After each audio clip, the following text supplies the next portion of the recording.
Hello everyone, my name is Ruby Yang. I am a volunteer with Teachers for Autism TT and also a prospective teacher. Today I'm going to share some tips on classroom management.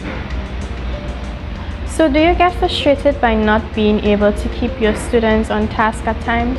Perhaps they're chatting or playing loudly, disrupting nearby classes, which makes it so difficult to lower noise levels.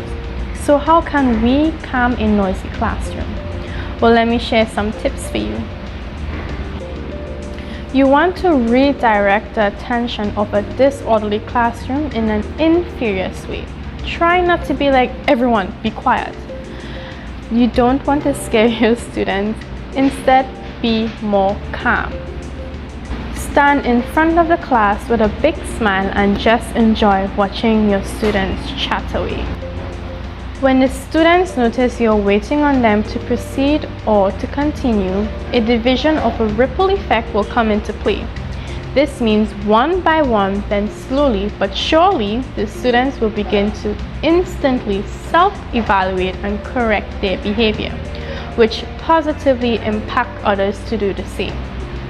Now, if this way of getting your students' attention do not work, don't worry, still keep calm, but be louder than them.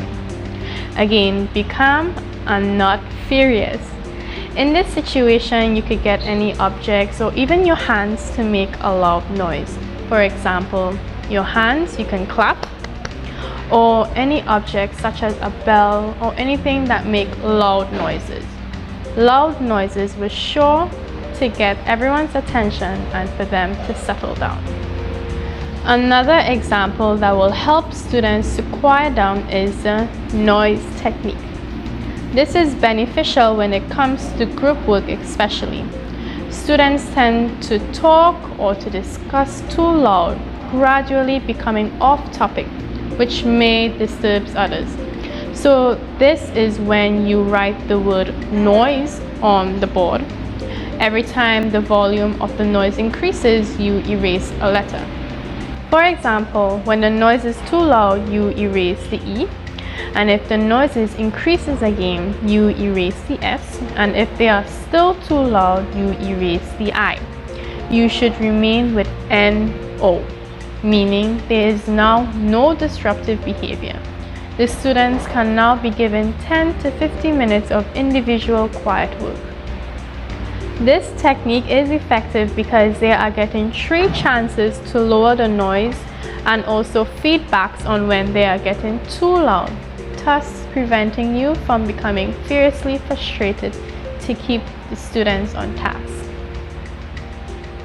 So these were my tips for classroom management. I hope it will be useful for you, and if they are, please make sure to leave some feedbacks here on Teachers for Autism TT. Thank you for watching. Be sure to like, comment, and share. Sadly, today is our last video for this project on teachers' tips and tricks, but I hope that each of these can assist you in classrooms and that you all enjoy watching these videos. Bye!